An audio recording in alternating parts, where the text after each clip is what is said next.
কি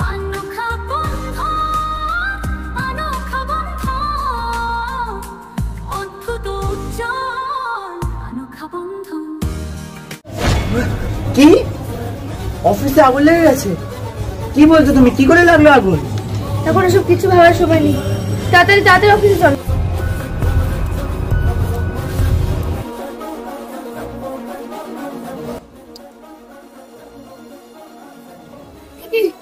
অফিস পুরো চলে যাচ্ছে, দমকলে কেউ কেন খবর দেয়নি?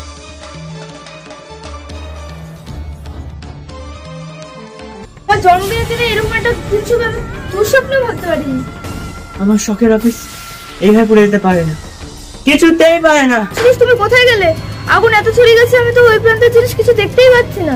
যেই কাজটা করেছে তাকে আমরা কিছুতেই ছাড়বো না। হ্যাঁ, আশুতোষ এলেই বোঝা যাবে ওর তদন্ত আদৌ শুরু হলো। হ্যাঁ, ঠিক করেছো। এই ষড়যন্ত্র করেছে সেজন্য শাস্তি পায়। আচ্ছা স্নিগ্ধা, তোমরা কাউকে সন্দেহ করছো?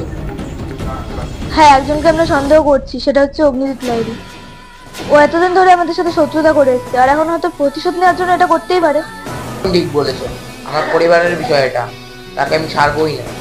আরে দরজার আজ হলো, আশুতোষ মনে হয় চলে এসছে। হ্যাঁ, আশুতোষ তো চলে এসছে। খবর কি খবর? খবর তো অনেক বড়। আমরা যাকে সন্দেহ করছি সেই কাজটা করেন না। তাহলে কি করলো? মানেটা কি? অগ্নিজিৎ লাহিড়ী এই কাজটা করেনি, তাহলে ও ছাড়া কে করবে?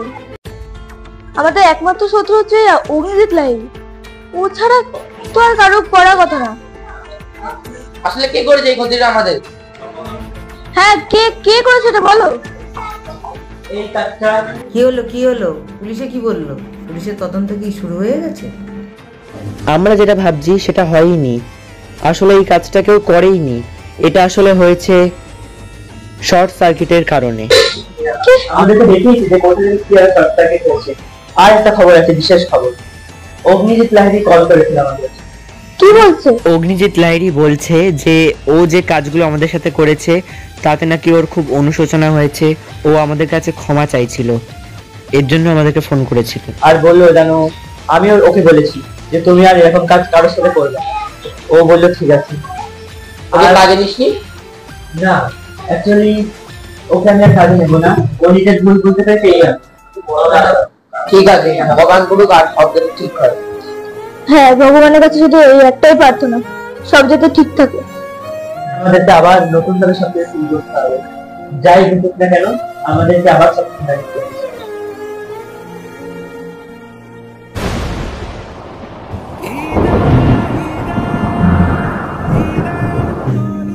আজ আমরা এতদিন পর সব বিপদ কাটিয়ে উঠেছি, আর আমরা কোনো অমঙ্গলে কালো ছায়া পড়তে দেবো না। অফিসের উপর কিংবাই কাটবে। তুমি ঠিকই বলেছো, এবার আমাদেরকে এই ব্যাপারটাতে খেয়াল রাখতে হবে যাতে এই পরিবারের মঙ্গল হয়, আমাদের অফিসের মঙ্গল হয়, আর কোনো যেন অমঙ্গল না হতে পারে আমাদের অফিসের সংসার। আমরা এবার জান প্রাণ দিয়ে অনেক পরিশ্রম করব, এবার আমাদেরকে অনেক সচেতন থাকতে হবে। হ্যাঁ, সচেতন তো আমাদের থাকতেই হবে, আজকালকার দিনে সচেতন না থাকলে হবে? যাই হোক, আমরা সব বিপদ আজকে কাটিয়ে উঠতে পারলাম শেষ পর্যন্ত। এবার আমাদেরকে আমাদেরটা বুঝতে হবে। খুব মিস করি তোমাদের সখী, আর তো নয়। সখী মেয়েটাকে আমাকে জানতেই হবে। সখীকে আমার কি দাদা কোনো জানার অধিকার নেই? বলো কে সখী, কে তনার?